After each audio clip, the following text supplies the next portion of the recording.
Gunpowder doesn't smell like the movies say it does. It smells like burnt matches and something chemical underneath, something that gets into your sinuses and stays there. Margot Boschman knew that smell.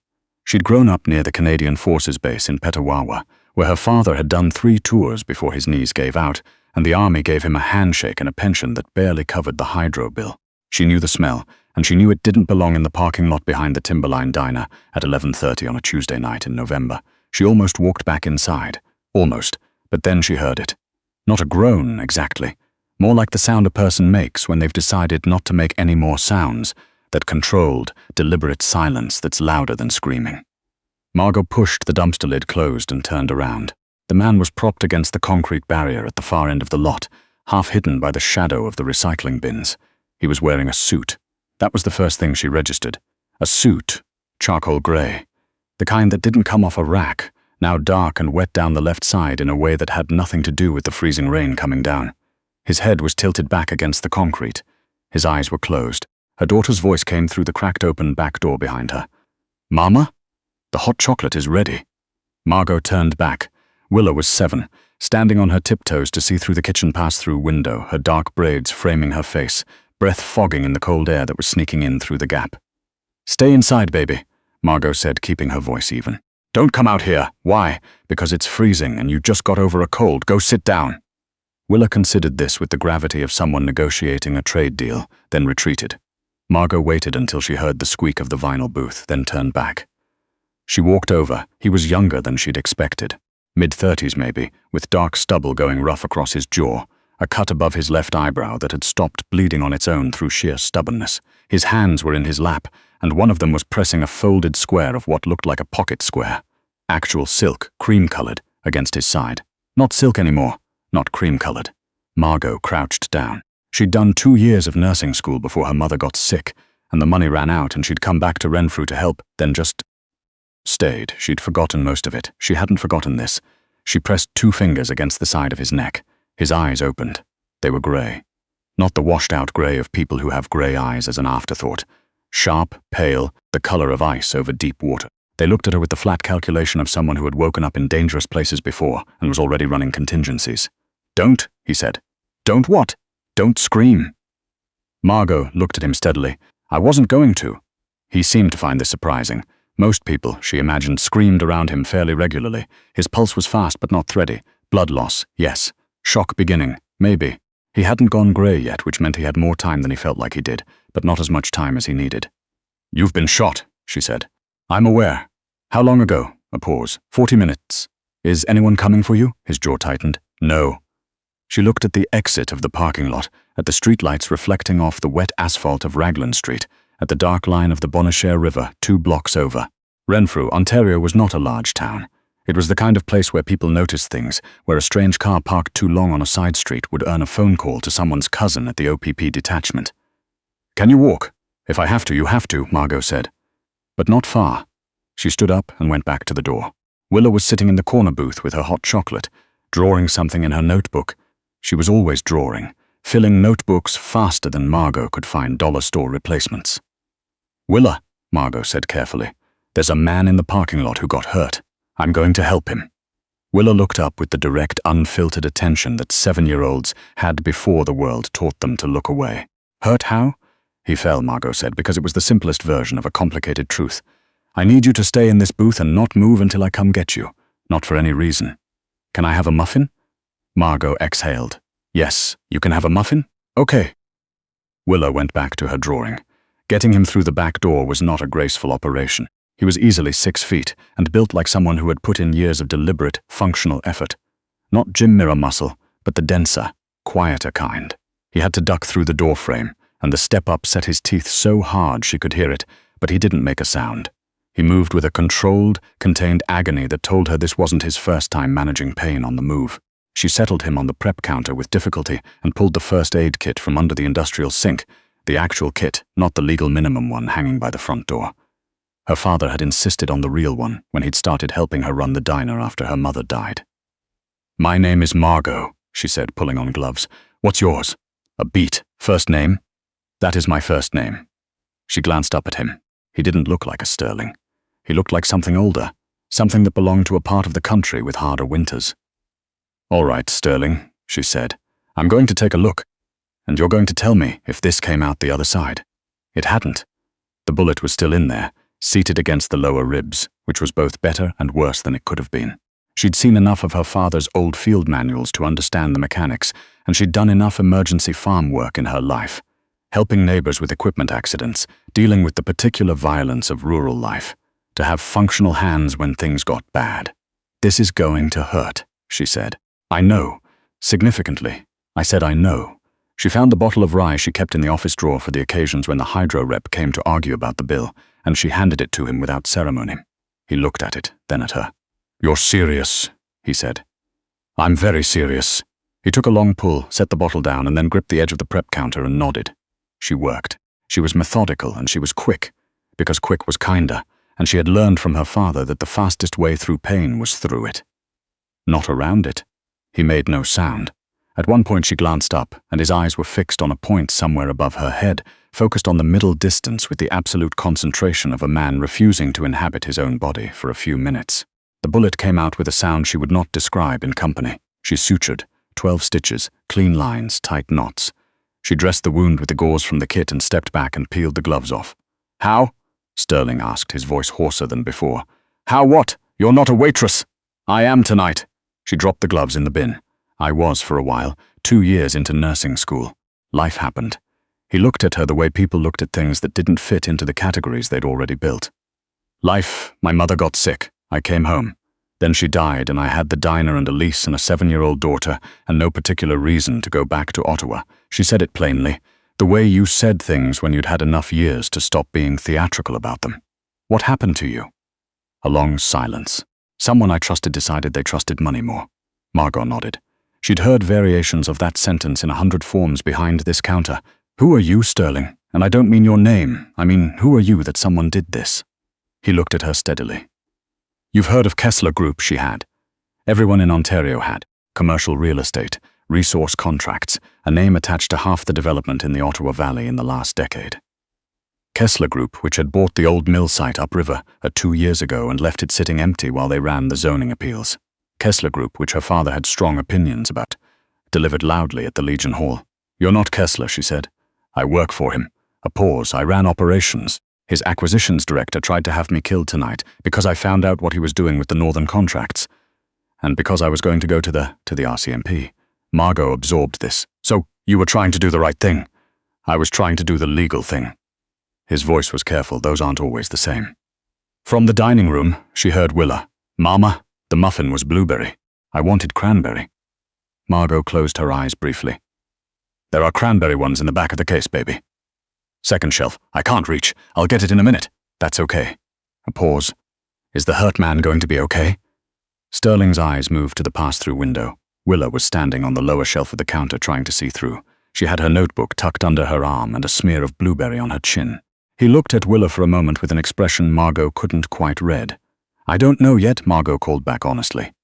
"Tell him I hope he feels better," Willa said, with the earnest authority of someone delivering an official resolution. Then she climbed down and went back to her booth. Sterling said nothing for a moment. Then, "She's not afraid of me." "She doesn't know enough to be," Margot said, "and I'd like to keep it that way." He looked back at her. "I can't stay here." "I know, but you can't go anywhere tonight either. You're not septic yet, but you will be if you don't rest and take antibiotics, and I have both." She put her hands on the counter. "My apartment is upstairs. I live above the diner. It's not much, but it's not the parking lot." "Why?" Sterling said, slowly. "Are you doing this?" Margot thought about that for a moment. She thought about her father, who had spent 30 years serving something larger than himself and come home with bad knees and a handshake. She thought about her mother, who had gotten sick during a November that looked a lot like this one and not gotten better. She thought about Willa, who hoped hurt strangers felt better as a matter of course, like it was the most obvious thing in the world. "Because my daughter is watching," Margot said finally, "and I need her to see that this is what we do when someone is hurt. I need that to be ordinary for her. I need kindness to be the most boring, obvious thing in her world." She picked up the first aid kit. "And because if I leave you in the parking lot, you'll die in about 20 minutes, and I'm not going to do that." Sterling looked at her for a long moment. "All right," he said. Getting him up the back stairs was its own ordeal. Willa helped in ways that were not entirely helpful. holding a flashlight that she kept shining directly in people's eyes and offering a running commentary on the situation. Sterling bore this with a patience that surprised Margot. "You're very slow," Will observed, walking backwards up the stairs in front of them. "I'm aware," Sterling said. "My grandpa walks slow too. He has bad knees." "I have a bad side." From the falling, a pause. "Yes, I fell off the jungle gym last March," Willa said seriously. "It hurt a lot, but Mrs. Prevost put ice on it and then I was okay. I'll keep that in mind." The apartment was small and warm and smelled like the cinnamon candle Willa had insisted on buying at the Christmas market 2 weekends ago. There were drawings taped to the walls. Willows covering most of the available surface above the height of 3 feet. Animals, mostly, and houses with improbable numbers of chimneys, and occasionally a large figure that Margot understood was meant to be her late father because Willa always gave him a hat. Margot set Sterling up on the couch with the good quilt, the one her mother had made from her father's old flannel shirts, and the antibiotics from the bathroom cabinet. "You keep surgical antibiotics in your bathroom cabinet," he said. "My father has a standing prescription. He gets infections easily." She handed him the glass of water. "Take 2. He took them without argument. She sat in the armchair across from the couch and watched him in the lamplight. Up here, out of the fluorescent glare of the kitchen, he looked different. Younger, somehow, and more tired. The sharp calculation in his face had receded into something that was just exhaustion. "The man who did this," she said quietly, so Willa wouldn't hear from the bedroom. "He'll look for you." "Yes, here?" Sterling was quiet for a moment. "He knows I was in Renfrew. He doesn't know why. I was meeting a contact." He paused. "He'll look. But he'll start in Ottawa. How long do you need?" 72 hours. "If I can get a message to someone I trust, they can move on Harlow before he moves on me." "Harlow," Margot said. "The acquisitions director, Daniel Harlow." Sterling's voice went flat and specific in a way that didn't invite follow-up questions. Margot nodded. "My father will be here at 7 in the morning. He opens the diner on Wednesdays. I'll be gone before 7. You won't be walking. I'll figure it out." "No," Margot said. "You'll figure it out after 72 hours. You have a cracked rib and a bullet wound and the beginning of a fever. I'll take your temperature in an hour. If it's over 38, we're having a different conversation." Sterling looked at her with that grey ice assessment. "You're very direct," he said. "I run a diner. I've been dealing with difficult people since I was 22. She stood up. "Get some sleep. I'll check on you in an hour." She was almost to the hallway when he spoke. "The contact I need to reach. I need a phone. Not mine. Mine has to stay off." He paused. "There's a man named Jeffrey Strand." Margot stopped walking. "Jeffrey Strand, the journalist. You know him. He wrote the piece on the Valley Resource contracts in the Citizen last spring. My father read it 3 times. She looked back over her shoulder. "I don't have his number. I can write it from memory. I just need a phone that isn't connected to me." She was quiet for a moment. Then she went to the kitchen and came back with the old flip phone she kept in the junk drawer, the one from before Willa was born. Still on a prepaid plan she'd never cancelled. He took it. His fingers were steadier than they had any right to be. "Thank you, Margot," he said. She went to check on Willa. Her daughter was already half asleep, curled around her notebook, a drawing half finished on the open page. Margot looked at it in the light from the hallway. A man lying down with exaggerated bandages, a small figure standing beside him with her arms out. The small figure had a cape. Margot sat on the edge of the bed and tucked the quilt up around Willa's shoulders. "Mama," Willa murmured without opening her eyes. "Is he staying?" "For a little while. Okay." A pause. "He has sad eyes." Margot looked at her daughter. "I know. We should fix that too." Margot didn't answer. She smoothed down Willa's hair and turned out the light. Margot checked it 4 times through the night, 37.8 at its peak, which was manageable, which meant the antibiotics were doing their job. By 6:45, Sterling was sitting up on the couch drinking the coffee she'd brought him and reading the news on her old tablet, and when her father's truck rattled into the parking lot below, Sterling was on his feet. "I said not before 7, Margot said. "It's 6:53. "Sit down." He looked at her. She looked back. He sat down. Her father came up the back stairs, the way he always did on cold mornings, loudly and with commentary. He pushed the door open and stopped dead when he saw the man on the couch. Vernon Boschman was 64 years old, 6'2", and had the face of someone who had spent decades practicing an expression that conveyed absolutely nothing. He looked at Sterling. He looked at Margot. "Coffee's on the counter, Papa," Margot said. He got his coffee. He sat down at the kitchen table. He looked at Sterling again. "You're the one who was in the parking lot." "Yes, Willa told me this morning." She texted from Margot's phone. She spelled injured as injured, but the context was clear. He wrapped his hands around the mug. "Daniel Harlow," he said. That's who did this. Sterling went still. How did you? Because Jeffrey Strand called this number at 6 a.m., Fern said, tapping the flip phone on the table where he'd clearly found it, and he was not subtle about why. A pause. I know Jeff. We served together briefly, before he switched careers. He's a good man. He says you are too, with qualifications. With qualifications, Sterling repeated. He said you work for people who have not always been good. He said you've been trying to change that. He said you found evidence that could send Harlow away for 10 years and 2 other men with him. Fernand's eyes were steady. He also said Harlow has a man watching the highway on-ramps out of Renfrew. The room went quiet. Margot set her coffee down. What does that mean? It means your parking lot wasn't as random as it might have seemed, Fernand said, looking at Sterling. No, Sterling said. He was quiet for a moment. My contact in Renfrew was your town. Harlow knew I was coming here. He just didn't know specifically where his jaw tightened. He'll narrow it down. How long? Margot asked.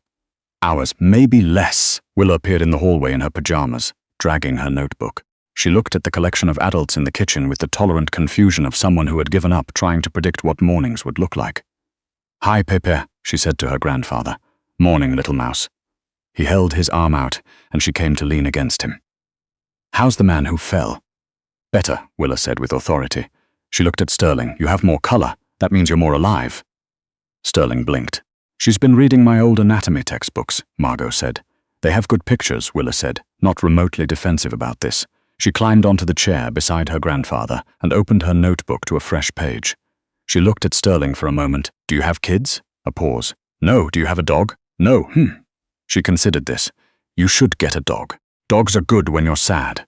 I'll keep that in mind, Sterling said for the second time. He said it the same way. Not dismissive, but genuine, as if he was actually filing it somewhere. Fernand was watching Sterling with an expression Margot recognized from her childhood, the face he made when he was deciding whether to trust something. He set down his mug. I have a property, Fernand said, an hour north. An old hunting camp. My brother and I used it when we were young, before he moved to Sudbury. It's nothing, but it's not on any paperwork with Margot's name on it. And it doesn't have cell service, and it does have a wood stove and a generator. He paused. Harlow's people will check hotels. They'll check the diner. They won't check a deer camp at the end of an unmarked road. Margot stared at her father. Papa, don't look at me like that. I'm looking at you like that because you just offered to hide him. I'm offering the use of the property, Fernand said, with the dignity of a man who understood the distinction didn't entirely hold up. There's a difference. If Harlow finds out, then Harlow finds out that an old man let a friend use the camp. That's not extraordinary. Fernand looked at Sterling again. Jeffrey says the evidence you have, you stored it somewhere, encrypted. I have the key. Then you need time to make that call and get that key to the right people. Fernand shrugged, one shoulder, military economical. You can make that call from the camp. The old landline still works. Sterling was quiet for a long moment. He looked at Margot. She looked back at him. You don't have to, he said. I know. If Harlow connects you, he already can, she said flatly. I stitched you up in my kitchen. If he has a contact in town who checked the diner, he already knows someone helped you. There's no version of this where we're not already involved. She paused, so we may as well be involved usefully. Sterling looked at her for a moment with something that wasn't quite the grey ice calculation anymore. All right, he said quietly. You said that last night, she noted. It keeps being the right answer. They left before 7:30, Fernand's truck loaded with a cooler and the camp's spare key. Willa had to go to school. Margot's friend Bev took her, with a cover story about a slow morning and a late coffee. And the drive north was quiet, Margot in the back keeping an eye on Sterling's color. Her father driving the way he drove everything, which was steadily and without unnecessary comment. The camp was what her father had said it was. Nothing, but solidly nothing. One main room with a wood stove and a table, 2 back rooms with cots, a kitchen space with a hand pump that actually worked if you primed it properly. Her uncle's old rifle was in the locked case on the wall. There was a root cellar with jarred goods. Circa she didn't want to guess. Sterling sat at the table and made his call on the landline while Margot's father got the stove going. The conversation was 12 minutes and largely impenetrable to someone who didn't know the context. But at the end of it, Sterling looked like something had shifted. 24 hours, he said, hanging up. The RCMP Financial Crimes Unit has a contact who can receive the key and begin retrieval. They need 24 hours to build a case strong enough that Harlow can't bury it. And in 24 hours, Margot said, Harlow gets a visit from people he can't buy. You eat, he said to Sterling, in the tone of someone who understood that this was not a suggestion. My daughter did not patch you up for you to get an infection from not eating. Sterling ate. Not 24 hours. Circumstances extended things the way circumstances did. There were calls, delays, 2 moments where Margot's father drove back down to town for supplies and came back with news that Harlow's people had been asking around the main street, showing a photo each time. Nothing. Each time, the unmarked road held. On the second evening, when her father had gone to sleep early, the army habit lights out at 9, Margot sat at the table with the remains of a pot of tea and Sterling sat across from her. The fire in the wood stove ticked. Outside, the first real snow of the season had come down, soft and indifferent, covering the camp road in a way that made the whole world feel temporarily parenthetical. You can ask, Sterling said. I wasn't going to. You've been carefully not asking for 2 days. Margot was going to ask eventually. What then? She looked at him. Why Kessler? If you knew what Harlow was doing, and I suspect you knew before this week, why did you stay? A long pause. Because I believed I could change it from inside, Sterling said. And for a long time I was right. Small things. The mill site, I killed that deal 3 times internally before Kessler brought Harlow in to run it around me. The northern contracts, I found them because I was still looking. He paused. There's a point where being inside something corrupt and trying to fix it becomes indistinguishable from being inside something corrupt. He looked at his hands. I reached that point, so this was your way out. If it works, what happens after? If it works. He looked up at her. I don't know. I haven't gotten there yet. Margot nodded. Outside, the snow kept falling. The wood stove ticked. Willa texted, she said, from Bev's phone. She drew a picture of the camp and she said to tell you. Margot paused, reading from her phone, that she hopes the SAD is going away. Sterling was quiet for a long moment. He asked, Notice things? Always. She's been like that since she could talk. Margot set the phone down. Her father left when she was 8 months old. He couldn't manage the reality of it, he said, the commitment, the ordinary difficulty of it. She said it without bitterness, just plain, the way it had stopped being sharp and become just geography. She grew up understanding that some people stay and some people go, and she watches for who's going to be which. Which am I? Sterling asked carefully. Margot looked at him. You're going, she said. When this is over, you're going to go back to Ottawa and deal with the aftermath of all this and figure out what your life looks like on the other side of it. That's what people do. She paused. That's fine. I knew that from the parking lot. Sterling looked at her steadily. Margot, he said, don't, but not unkindly. Finish your tea. He finished his tea. The call came the next morning at 6:45. Margot's father took it on the landline. His contact at the RCMP, a woman named Tremblay, curt and professional. Daniel Harlow had been arrested at his Rockcliffe home at 5 a.m., 2 other men with him. The evidence from the Montreal server was in custody. There would be questions eventually for Sterling. An address where he should report. When Fernand relayed this at the table, Sterling sat with his hands flat on the wood and didn't say anything for a moment. Then he said, It's done, her father confirmed. The drive back was different. Lighter somehow, though nobody talked much. When they pulled into the parking lot of the diner, the same parking lot, the same dumpsters, the same neon timberline, sign buzzing in the grey November morning, Margot got out and stood in the cold air and breathed it in. It still smelled like the river and old coffee and the particular mineral cold of Canadian November. Not like gunpowder anymore, just like home. Sterling got out of the truck with more ease than 3 days ago, though the movement was still careful. He stood beside her in the parking lot and looked at the diner. Thank you, he said. For all of it. You don't have to. I do. He paused. I spent a long time thinking that what I did was enough. The small corrections, the things I prevented. I thought that was how you kept your hands clean in a dirty place. He was quiet for a moment. Your daughter told me to say sorry when I do bad things. She said then I wouldn't be bad anymore. Margot looked at him. She told you that on the stairs, Margot said. I didn't hear that. She said it while you were getting the blanket. Sterling looked at the diner sign. I've been thinking about it for 2 days. Margot was quiet. From inside the diner, through the front window, she could see Bev's car pulling up. Bev, who had covered for her, who had taken Willa to school and picked her up and not asked too many questions yet. And there was Willa in the back seat, pressed against the window, waving with her whole arm when she spotted Margot. And then her eyes moved to Sterling and she waved at him too, with equal enthusiasm, as if there was never any doubt about whether he'd be there. Sterling raised his hand and waved back. Margot watched this. She doesn't write people off easily, Margot said. No, Sterling agreed. Bev's car stopped. Willa tumbled out with her backpack and her notebook and ran across the lot and hit Margot in the midsection with the force of someone who had been separated for 3 days and considered this grievous. Then she looked up at Sterling. You look better, she said. I feel better, Sterling said. The sad? A pause. Getting there, he said. Willa nodded, as if this was the correct and expected update. She reached into the front pocket of her backpack and produced a folded piece of paper. She held it up to Sterling. I made this at school, she said. It's for you. He took it carefully with both hands and unfolded it. Margot leaned slightly and looked. It was a drawing in orange and blue crayon, a camp with a wood stove visible through the window, snow outside, and 3 figures inside. The tallest one had a cast on its side, done with significant anatomical liberty. The shortest one had a cape. In between them was a woman with long hair and an apron. In Willa's careful 7-year-old printing, at the bottom, we kept him safe. Sterling looked at the drawing for a long moment. His jaw moved. He folded it with the same careful deliberateness and put it in the inside pocket of his jacket, against the side that wasn't bandaged. Thank you, Willa, he said. His voice was rough in the way voices got when people were managing something. Willa beamed and went inside, because there was hot chocolate to attend to. Margot watched her go. She's going to want a dog, Margot said. She's been campaigning for 3 months. Get her one, Sterling said. I know. A pause. I know. She looked at him. He looked at her. The November morning sat around them, ordinary and cold and smelling of river water and the first snow on the way. I'll have to testify, Sterling said. It could take months, I know. They'll likely want a statement from you.